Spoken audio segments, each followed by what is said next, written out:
আল্লাহু আকবার, আল্লাহু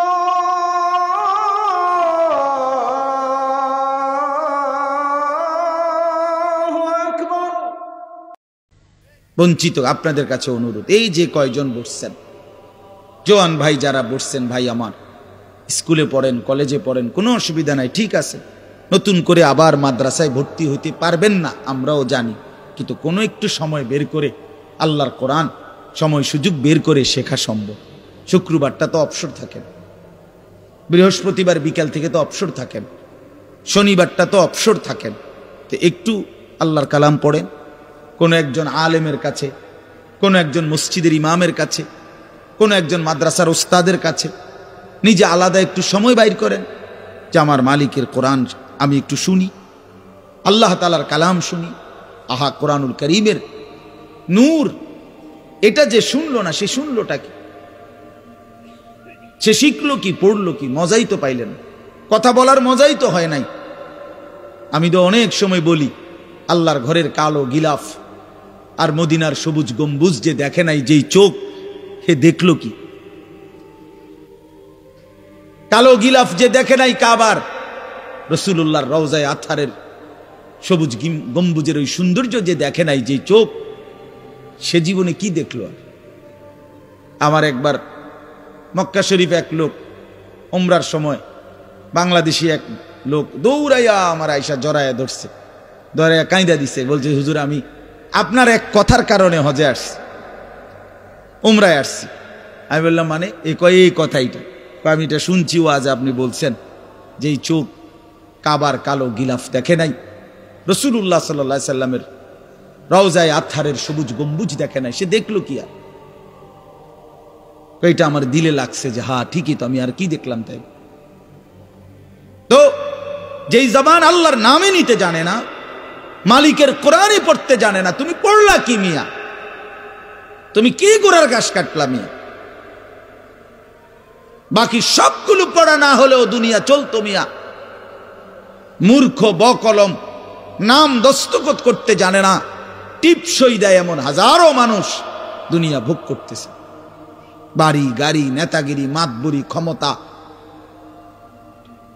দালান বিল্ডিং, সবটা দুনিয়া ভোগ করছে, অথচ নামটাও সই দিতে জানে না। এমন নাই? বলেন না এমন নাই? তো সে কোন যোগ্যতায় দুনিয়া ভোগ করছে? সে কিভাবে দুনিয়া ভোগ করতেছে? যদি বলেন সে সমাজে তার কোনো মান সম্মান, আরে না মিয়া, বহুত নেতাদের মাতবর সমাজের, সে তো মূর্খ, টাকার জোরে ক্ষমতা দেখাচ্ছে, এমন মানুষ নাই? তো তাইলে এই জন্য বাপ আবারও অনুরোধ করছি আমি, অর্থ হইল অপমান করা না, জেনারেল শিক্ষা নিষেধ করা না। আমি তো কুমিল্লা ভিক্টোরিয়া কলেজ থেকে মাস্টার্স পাস করছি, সায়েন্স বিজ্ঞান বিভাগ থেকে দাখিল পাস করছি। এর মানে এটা বাদ দিতে বলতেছি না, বাদ তো আমি দিছি না, বাদ আপনি দিছেন। কথা বুঝেন নাই? বাদ আপনি দিছেন, আল্লাহর কোরআন বাদ দিছেন, রাসূলুল্লাহ সাল্লাল্লাহু আলাইহি সাল্লামের সুন্নাহ বাদ দিছেন। এতগুলো পড়ছেন, ধন্যবাদ আপনাকে, এটা পড়লেন না কেন? এতগুলো শিখতে পারলেন, এত লক্ষ টাকা খরচ করতে পারলেন, 4 বছরের মেডিকেলের জন্য, 6 বছরের মেডিকেলের জন্য এক বাপ তার ছেলেটার জন্য, মেয়েটার জন্য কত লক্ষ টাকা খরচ করছে, তার কোনো কুল কিনারা আছে মিয়া? তো আপনি পড়ান, কোনো অসুবিধা নাই, কিন্তু আপনি আপনার বাচ্চাটাকে আল্লাহর কোরআন থেকে বঞ্চিত করলেন কেন? নামাজ থেকে বঞ্চিত করলেন কেন? 2টা সূরা পড়তে জানে না, একটা আত্তাহিয়াতু শুদ্ধ করে বলতে পারে না, এটা দোয়ায়ে কুনুত পড়তে জানে না। একজন মুসলমান বেটা, 40 বছর বয়স, লজ্জা থাকা উচিত বেটা, ওই বেটা শরম থাকা উচিত বেটা। কার জমিন খাইতেছ, কার আসমান ভোগ করছো, কার দুনিয়া ভোগ করতেছ? এত বড় মালিকের আসমান ও জমিন ভোগ করে সেই মালিকের সেজদাটাও ঠিক মতো দিতে জানে না, সেই মালিকের নামটাও পড়তে পারে না। এর চাইতে লজ্জার কি হইতে পারে বলেন বাবা? অপমান কি হইতে পারে? আল্লাহ আমাদেরকে বিবেক দান করেন, আল্লাহ আমাদেরকে বিবেক দান করেন। বিবেক থাকা চাই, বিবেক থাকা চাই। কোরআনুল কারীমের মধ্যে আছে আল্লাহ তাআলা বলছে, একটা সাংঘাতিক কথা আছে কোরআন শরীফে, ফাবিআইয়ি হাদিসিন বা'দাহু ইউমিনুন।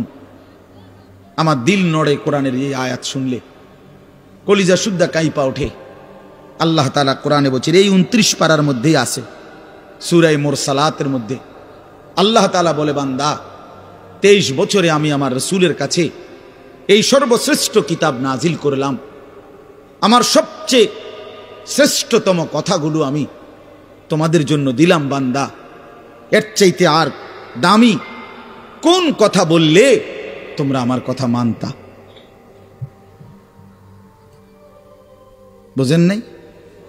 ফাবিআইয়ি হাদিস, ফাবিআইয়ি হাদিস। আল্লাহ বলছে, বান্দা এরপরে আর কি বললে, এর চাইতে দামি কথা আর কোনটা বললে, আর কোন কিতাব নাজিল করিলে, আর কেমনে বললে? ফাবিআইয়ি হাদিসিন বা'দাহু ইউমিনুন। আর কিভাবে বললে বান্দা ঈমান আনতা, বিশ্বাস করতা? আকিমুস সালাহ, আকিমুস সালাহ 80 বারের চাইতে বেশি বলছি আমার কোরআনে, আর কতবার বললে আমারে সিজদা দিতা? ইত্তাকুল্লাহ, ইত্তাকুল্লাহ বারবার বলেছি, আল্লাহকে ভয় করো, আর কতবার বললে বান্দা আমারে ভয় করতা? কতবার বলছি? আল্লাহ বলবেন। রাসূলুল্লাহ সাল্লাল্লাহু আলাইহি সাল্লাম বাপ আমার, বন্ধু আমার, নওজোয়ান সাথী আমার, মনে রাখবেন, বিশ্বাস করেন, রাসূলুল্লাহ সাল্লাল্লাহু আলাইহি সাল্লাম হাসরের ময়দানে অসংখ্য উম্মতকে জিজ্ঞেস করবে। এই আমলনামা যখন দেখবে, প্রত্যেকটা উম্মত তার নিজ নিজ আমলনামা, রাসূলুল্লাহ সাল্লাল্লাহু আলাইহি সাল্লাম দেখবেন। এই আমলনামা দেখে নবী জিজ্ঞেস করবে, উম্মত 23টা বছর একটানা আমি কেঁদেছি, উম্মত 23 বছর তোদের জন্য আমি কেঁদেছিলাম। এমনও রাত গেছে, সারা রাত উম্মতের জন্য আমি কেঁদেছি, সারা রাত দোয়া করছি উম্মতের জন্য। তায়েফের পাথরের আঘাতে পিঠ চালনির মতো ছিদ্র বানায় ফেলছি, পেটের কষ্টে, ক্ষুধার কষ্টে 14 দিনের চাইতে বেশি পেটে 2টা পাথর বাইন্দা ক্ষুধার কষ্ট হজম করছি। উহুদের দান শহীদ করা রক্তে আমি বেহুশ হয়ে আমি পড়েছিলাম। সেই নবী আমি আর কত কাঁদলে, আর কত রক্ত ঝরাইলে উম্মত তুমি আমার কথা মনে করতা, তুমি আমার কথা ভাবতা? আল্লাহর নবী সাল্লাল্লাহু আলাইহি ওয়াসাল্লাম যখন এটা জিজ্ঞেস করবেন, তখন কি জবাব হবে বাপ? বলেন, ইনসাফের কথা বলেন। কি মনে করছেন? সুপারিশ? হাসরের ময়দানের সুপারিশ মানে কি? মুখে বিড়ি, সিগারেট, চেহারায় রাসূলুল্লাহ সাল্লাল্লাহু আলাইহি ওয়াসাল্লামের সুন্নাত নাই, 50 বছর ধরে সুদের লেনদেন, কোনদিন 5 ওয়াক্ত নামাজ আদায় করেন নাই, স্ত্রী বেপর্দা, ঘরের মধ্যে প্রতিদিন রঙিন টেলিভিশন চলতেছে, এই অবস্থায় কবরে যাইবেন, আর হাসরের ময়দানে দাঁড়াইলেই নবীজি সুপারিশ করে আপনারে বেহেশত দিয়া দিবেন। বিষয়টা মামুর বাড়ি না, বিষয়টা মামুর বাড়ি মনে করছেন আপনি। এটাকে কি মনে করলেন আপনারা? রাসূলুল্লাহ সাল্লাল্লাহু আলাইহি সাল্লাম সুপারিশ করবেন, এর কোনো নিয়ম কানুন নাই, কোনো বিধি নিষেধ নাই, আইন কানুন নাই। হাউজে কাউসারের পানি, এটা কি 10 টাকার পানির বোতল মনে করছেন? রাসূলুল্লাহ সাল্লাল্লাহু আলাইহি সাল্লাম বলেছেন, 1 ঢোক পানি পান করলে আর কোনদিন বান্দা তৃষ্ণার্ত হবে না। এতটা আজিমুস শান দামি, এমনি এমনি দিয়ে দিবেন? এটা এমনি এমনি দিয়ে দিবেন? দয়া করে ভাবতে শিখেন, নিজের ভালো বোঝেন, নিজের ভালো, নিজের ভালো। আমি যেই সূরাটা পড়ছি, এই সূরাটার নাম হলো সূরা মুলক, 29 নম্বর পারা, কোরআনুল কারীমের 67 নম্বর সূরা। এই সূরাটার নাম হচ্ছে সূরা মুলক। এই সূরার 3টি আয়াত, 12, 13, 14, এই 3টি আয়াত আমি আপনাদের সামনে রাখতে কষ্ট।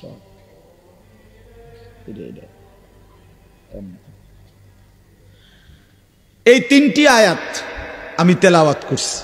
এই আর অল্প একটু সময়ের মধ্যে আমি আপনাদের সামনে এই 3টা আয়াতকে সামনে রেখে কয়েকটা আর কথা বলতে চাই। প্রথম কথা, আপনারা রাগ হইয়েন না, আমি আপনাদেরই অঞ্চলের মানুষ, এখন আপনারাও আমার, আমিও আপনাদের। আল্লাহর কোরআন শিখেন। আমার কথা হলে আমি বলি না যে সবার সব জেনারেল পড়া বন্ধ করে দেন, অর্থ হলে আপনি একটু সময় বাইর করেন। কথা যারা চাকরি করেন, ব্যবসা করেন, বুড়া মানুষেরও অনেক বয়স্ক লোক কইলে হুজুর না আর কইয়া লাভ নাই, এই বয়সও না নাই, বিড়ি খাই না বয়স আছে। হ্যাঁ মাশাআল্লাহ, বিড়ি খাইতে কইলে চা দোয়ানে গপ মারুন না, বয়স ঠিকই রয়েছে অন। হ্যাঁ অখনো টেলিভিশন 3 ঘন্টা চাইতে কইলে মাশাআল্লাহ কাকুর শরীরে বল আছে। মানুষের বেডির নাচ দেখবো, এতে কোনো লজ্জা শরম নাই। দুনিয়া ভোগ করতে বললে ভাত খাইছে মাত্র, এখন যদি বলেন আবার আপেল খাইবেন নি, হদ পেঁয়াজু খাইবেন নি, চা দোকানে গেছে আর আবার খাবে। দুনিয়া পুরাটা ভোগ করবে। 90 বছরও দুনিয়া ফুরায় না, 90 বছরও আখেরাত মনে পড়ে না। আফসোসের ব্যাপার মিয়া। আল্লাহ বলছে কোরআনে, আলাম ইয়ানি লিল্লাযীনা আমানু আন তাখশা কুলুবুহুম লিযিকরিল্লাহ। এই আমার ইমানদার বান্দা, আমায় আল্লাহর ভয়ে, আমার স্মরণের জন্য, আমার বন্দিগির জন্য তোমার দিলটা নরম হওয়ার সময় আজও কি হয়নি বান্দা? 365 দিনে খোদার একটা বছরে যে কোনো দিন ফজরের নামাজ পড়লা না যুবক, তোমারে যেন আল্লাহ ডেকে বলে, হায় বান্দা তাহলে কি আর কোনো দিন নামাজ পড়বা না?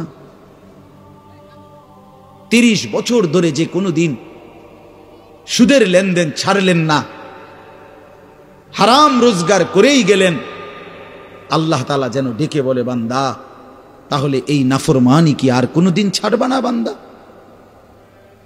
সিদ্ধান্ত নিয়ে ফেলছো তাইলে আজীবন সুদের উপরেই থাকবা, আজীবন মিথ্যার উপরেই থাকবা।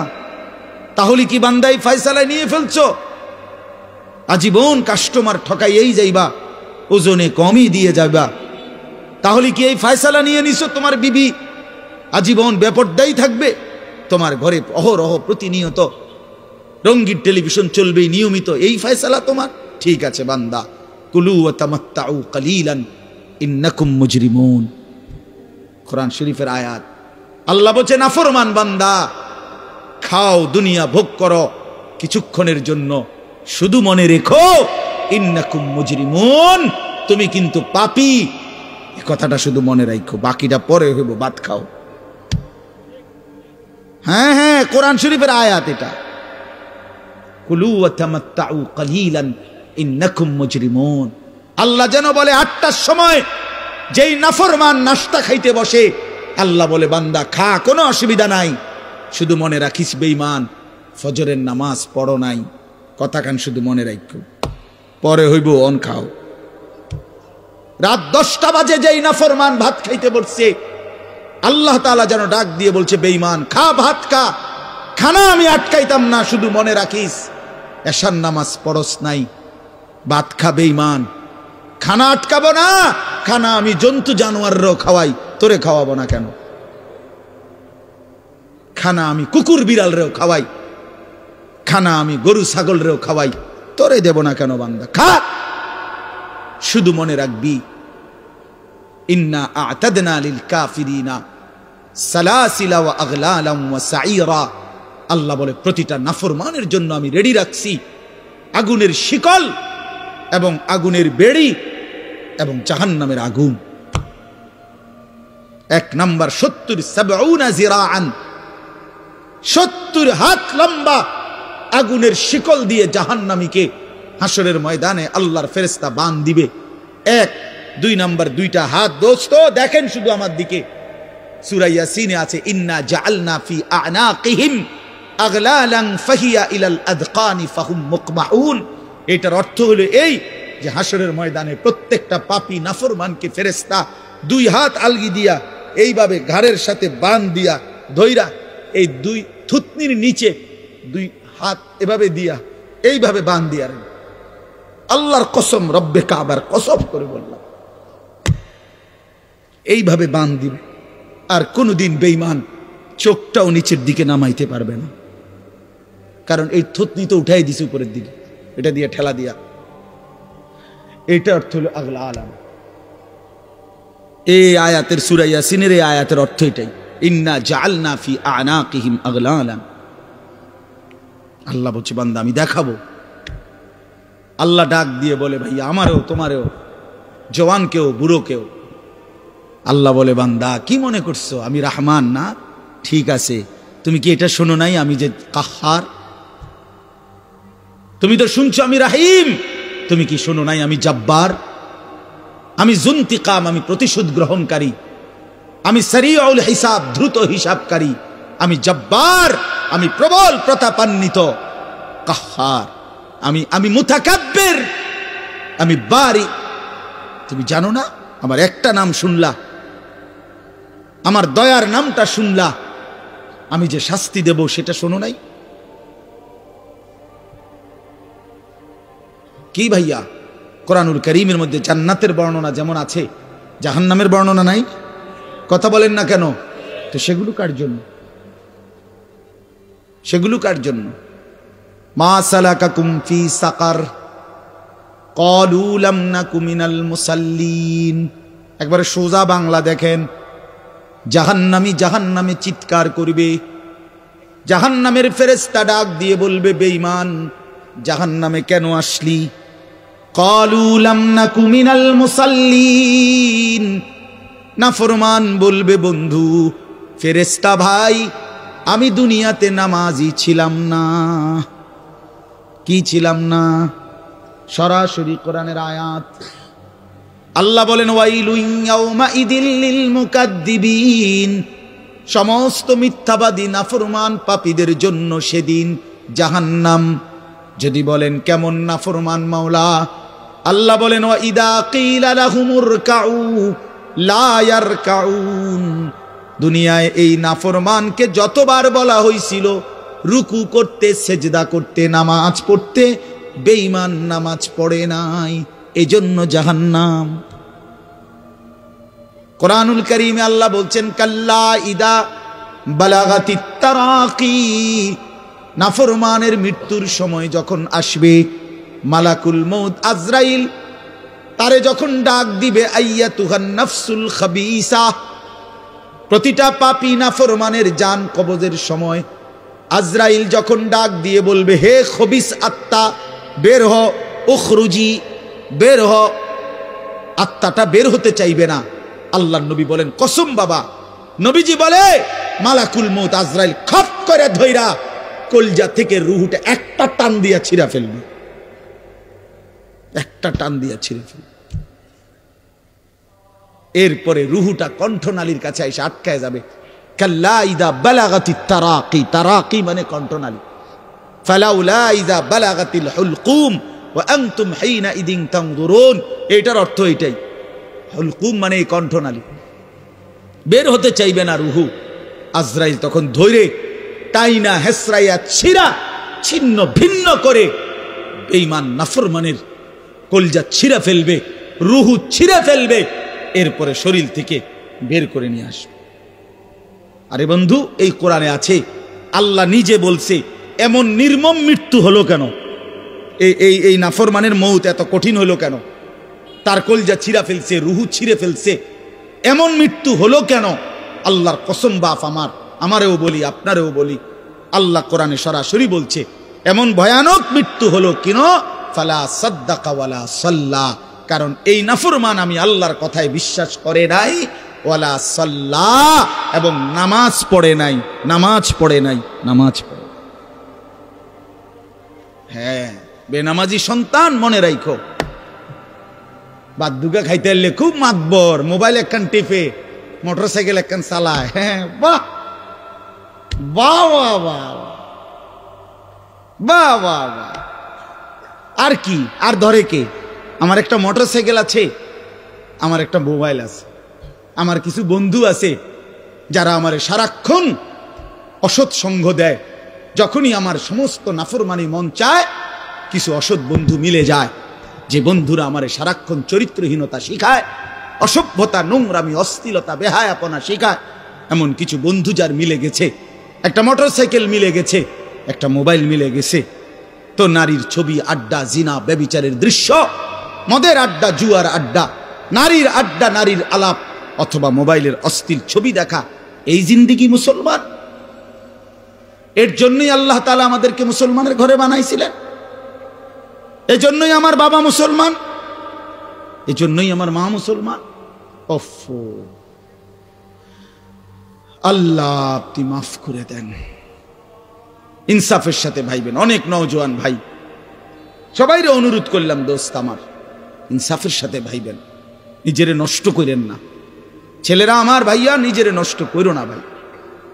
নওজোয়ান ভাই, নিজেরে নষ্ট করো না। শেষ পর্যন্ত কেউ নাই। শেষ পর্যন্ত একদিন, দিন শেষে, রাত শেষে দেখবেন আমার সাথে কেউ নাই, আমি একাই, আমি একাই। একদিন কবর আমারে সব সম্পর্ক ছিন্ন করে দিবে। একদিন মৃত্যু আমাকে সব ভুলায় দিবে, সব ভুলায় দিবে। তো এই সূরাটার নাম হলো সূরা মুলক। এটা কোরআন শরীফের অত্যন্ত ফজিলতপূর্ণ একটা সূরা। মাত্র 30টা আয়াত এই সূরার মধ্যে। আল্লাহ নবী সাল্লাল্লাহু আলাইহি ওয়াসাল্লাম বলছেন, এই সূরাটি যে নিয়মিত তেলাওয়াত করবে, আল্লাহ নবী বলেন, তুমজিহি মিন আযাবিল কবর, এই সূরা মুলক তাকে কবরের আযাব থেকে রক্ষা করবে।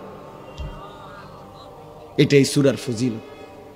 এজন্য আলহামদুলিল্লাহ উলামায়ে কেরাম, আমাদের মাদ্রাসাগুলোর তালিবে ইলম এবং আল্লাহওয়ালা বুজুর্গানে দ্বীন সব সময় রাত্রিবেলা ঘুমের আগে আগেই এই সূরা মুলক তেলাওয়াত করে। এই 4-5 মিনিট সময় লাগে, কিন্তু এই সূরার বড় ফজিলত হলো, আল্লাহ নবী সাল্লাল্লাহু আলাইহি সাল্লাম বলেন, এই সূরা কবরের আযাব থেকে রক্ষা করবে, কবরের আযাব থেকে রক্ষা করবে। আমার ভাই, আমার বন্ধু, রাসূলুল্লাহ সাল্লাল্লাহু আলাইহি সাল্লামের অগণিত হাদিস এই কথার প্রমাণ করে যে কবরে আযাব হবে। হাসরের আযাব তো আছেই, জাহান্নামের আযাব তো আছেই, কবরেও আযাব হবে। মেন বিচার তো হবে হাসরের ময়দানে, তার আগেই আযাব হবে কবরে। আপনারা সহজ বাংলায় বুঝবেন। আসামি যখন ধরে ফেলে, তখন মামলার হিয়ারিং তো চলে, মামলার শুনানি তো চলে, কিন্তু সে কারাগারে ঠিকই আটকায় রইছে। কারাগারের কষ্ট, যন্ত্রণা সে হাজতি হিসাবে ভোগ করতে থাকে। আবার যখন মামলার রায় হয়, তখন সে আবার আসামির পরে হিসাব করে, কিন্তু কষ্ট, লাঞ্ছনা এটা তো তার শুরু হয়ে যায়। যদিও এখনো বিচার শেষ হয় নাই, বিচার প্রক্রিয়াধীন। 10 দিন, 50 দিন, 20 দিন, 1 মাস পর পর মামলার ডেট পরে শুনানি হয়, কিন্তু সে তো থাকে কারাগারে, সে তো থাকে কারাগারে। তো আল্লাহ পাক রব্বুল আলামিন বলেন, নাফরমান সে তো হাসরের ময়দানে বিচার হবে চূড়ান্ত, কিন্তু কবর থেকেই আযাব শুরু, কবর থেকেই আযাব শুরু। রাসূলুল্লাহ সাল্লাল্লাহু আলাইহি সাল্লাম খুব বেশি হাদিসের মধ্যে আছে, একজন বিখ্যাত সাহাবী, আপনারা সবাই ওনার নাম জানেন, ইসলামের 3য় খলিফা হযরত ওসমান রাদিয়াল্লাহু তাআলা আনহু। কিতাবের মধ্যে আছে, আমরা নিজে আত-তাযকিরা, আমার কাছে কিতাব আছে আরবি, ইমাম কুরতুবী রাহমাতুল্লাহ আলাইহির লিখিত কিতাব, ওখানে আছে হযরত ওসমান রাদিয়াল্লাহু তাআলা আনহু যখন কোনো কবরের সামনে দাঁড়াইতেন তো প্রচন্ড কাঁদতেন, ভীষণ কাঁদতেন। হাত্তা ইয়াবুল্লা লিহিয়াতাহু, কাঁদতে কাঁদতে উনার দাড়ি ভিজে যেত। তো উনার সাথীরা জিজ্ঞেস করতেন, হযরত আপনি জাহান্নামের কথা বললেও এত কাঁদেন না, অথচ কবরের দেখলে এভাবে কাঁদেন কেন? তো তিনি বলতেন, ইন্নাল কবরা আউয়ালু মানাজিলিল আখিরা, শোনো, কবর হচ্ছে আখিরাতের প্রথম ঘাঁটি।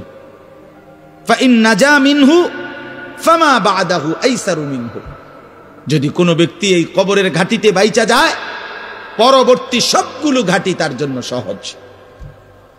ওয়া ইন লাম ইয়ানজু মিনহু ফামা বাদাহু আশাদ্দু মিনহু, এই কবরে, এই ঘাঁটিতে যে জিততে পারবে না, বাঁচতে পারবে না, তো পরবর্তী সবগুলো ঘাঁটি তার জন্য তার চাইতে বেশি কঠিন। এই কথার কারণে আমি ভয় পাই, কবর দেখলে আমার মনে পড়ে, হায় আমি এই কবরের আযাব থেকে বাঁচবো কিনা, এই ভয়ে আমার কাঁদতে থাকি। তো এরপরে তিনি বলছেন, হযরত উসমান রাদিয়াল্লাহু তাআলা আনহু বর্ণনা করেন যে আল্লাহর নবী সাল্লাল্লাহু আলাইহি সাল্লাম বলছেন, আমার ভাই খেয়াল করে শুনেন, নবীজি নিজে বলছেন, আল্লাহ রাসূল সাল্লাল্লাহু আলাইহি সাল্লাম জীবনে কোনোদিন একটা শব্দ বানায়া বলছেন?